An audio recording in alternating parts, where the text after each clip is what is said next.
नाजरीन, अब चलते हैं एक ऐसी सियासी जमात के हुक्मरान के पास जिनका दावा है कि कराची में सबसे ज्यादा सीटें इस इलेक्शन में वो जीतेंगे। एमक्यूएम इस मरतबा इलेक्शन में पार्टिसिपेट भी बहुत कर रही है। क्या आप लोग 18-20 सीटें जो पहले एमक्यूएम जीतती थी वो आप लोग रीगेन कर पाएंगे? मेरी ख्वाहिश और बहुत ज़्यादा खुशी ये होती कि हम वाकई में अपनी परफॉर्मेंस पे और जो हम कमिटमेंट करें लोगों का पूरा एतमाद लेकर 18 या 20 सीटें जीते ना। हम जीतेंगे तो 18 सीटें, लेकिन उसमें लोगों के पास भी शायद चॉइस नहीं है। खबर गर्दिश कर रही है कि मुस्तफ़ा कमाल साहब खालिद मकबूल सिद्दीकी साहब के दरमियान बहुत कशीदगी हुई है, इसमें कोई है दुरुस्तगी? कोई हवाला आपके पास है तो दें। मैं पार्टी के अंदर का आदमी हूँ, मेन आदमी हूँ, सीनियर आदमी हूँ, मेरे पास ऐसी कोई खबर नहीं है। एमक्यूएम इस मरतबा इलेक्शन में पार्टिसिपेट भी बहुत कर रही है। क्या आप लोग 18-20 सीटें जो पहले एमक्यूएम जीतती थी वो आप लोग रीगेन कर पाएंगे?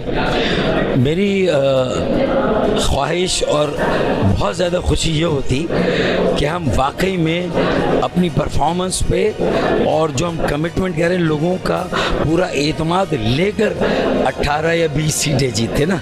हम जीतेंगे तो 18 सीटें, लेकिन उसमें लोगों के पास भी शायद चॉइस नहीं है। अगर कोई पार्टी मिडिल क्लास आम लोगों में से, पढ़े लिखे लोगों में से, और जो जिसने कॉम्बिनेशन दिया है कि अगर तजुर्बा है तो बलबला है, विजन है तो इनोवेशन है, तो मेरे ख्याल में, और फिर यूनिटी इन डाइवर्सिटी, बहुत सारी ज़बान बोलने वाले जो पाकिस्तानी कराची में मुकीम है और हर इलाके का पाकिस्तानी, तो अक्रॉस द बोर्ड हमने सबको, और सोराब बोर्ड अल आसिफ स्क्वायर पे एमक्यूएम के झंडे लगे।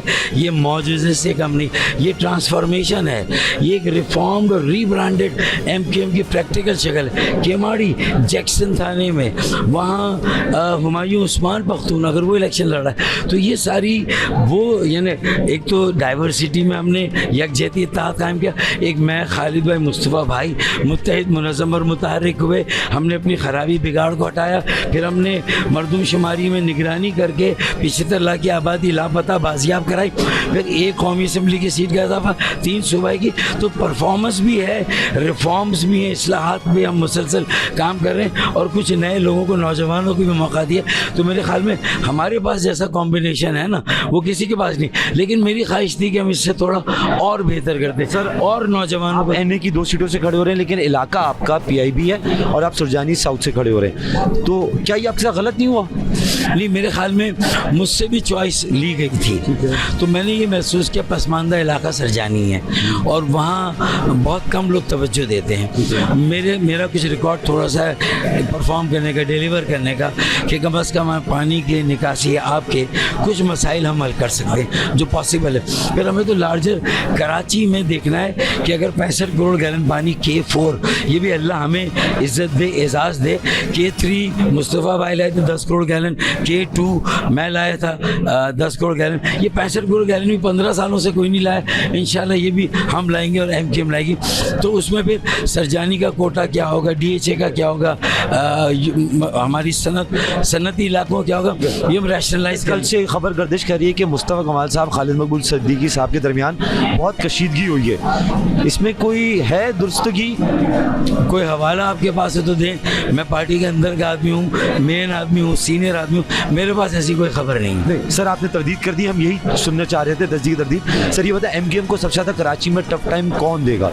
एमक्यूएम का माजी का परसेप्शन, एमक्यूएम का माजी का परसेप्शन देगा, जो कि जिसमें कुछ रियलिटी ज़रूर थी, और वो इंफरादी लेवल पे ख़राबी और बिगाड़ था, वो इज्तिमाई लेवल पे पार्टी की पॉलिसियों का जो है ना वो नतीजा नहीं था। अच्छा, लेकिन हम चूँकि उससे आगा हैं, बहुत मुताद हैं, टिकट देते वक्त भी और पार्टी के स्ट्रक्चर्स में लोगों को लेते वक्त भी हमने ये ख्याल किया हुआ है कि किसी तरह ये ट्रांसफॉर्मेशन का अमल कामयाब हो, कि एमक्यूएम रिफॉर्म्ड है, रीब्रांडेड और रिकंडीशनड है, और माजी की लेगेसी से zero tolerance for violence, militancy, extremism और क्राइम, इन सारी चीज़ों से हम बिल्कुल आगे हैं। ये परसेप्शन की अब तस्दीक या तरदीद करें कि लोग समझने लगे हैं कि MQM भी शायद इस्टेब्लिशमेंट के पेरोल पे आ गई, ये बात सही है गलत है? देखिए, एस्टैब्लिशमेंट अगर रुकावटें नहीं डाल रही, जो कि माजी में 2018 में डाली थी, और कोई और फैसिलिटेट हो रहा था, तो इस लिहाज से तो कह सकते हैं कि कभी किसी की बारी है ज़रा इलेक्शन में सहूलत है, और कभी किसी की बारी है कि उसको मुश्किल है। और मैं तो ये शेर पढ़ता था PTI के लिए और PMLN के लिए कि मैं आज ज़द पे अगर हूँ तो खुशगुमा ना हो, चिराग सबके बुझेंगे, हवा किसी की नहीं। तो कभी किसी का चिराग जलता है, किसी का बुझता है, लेकिन फिर सब मिलकर फैसला करें कि अगर कभी किसी को प्रॉब्लम, तो सब मिलकर फैसला करें ना, किसी को भी ये प्रॉब्लम नहीं आनी चाहिए। आए PTI ये आवाज़ उठाए। अगर आज क्या तीर इस मरतबा निशाने पे लगेगा? मेरे ख्याल में कमान अगर सही होती ना तो तीर निशाने पे लगता, कमान ही सही नहीं जिससे तीर चलाना है। और किताब मसले हल कर पाएगी? देखिए, किताब एक मुक़द्दस निशान है ना, और उस किताब के निशान की हुर्मत को जिस तरह वोटों के ज़रिए से लोगों को मज़हब को बेचकर वोट लिए जा रहे, ये तरीका ही मुनासिब नहीं। किताब की हुर्मत तो ये है कि किताब को सबकी किताब है, किसी एक की किताब नहीं है, उसे इलेक्शन में इस्तेमाल करके लोगों को तकसीम नहीं करना चाहिए। बहुत शुक्रिया फारूक सिद्दीकी साहब।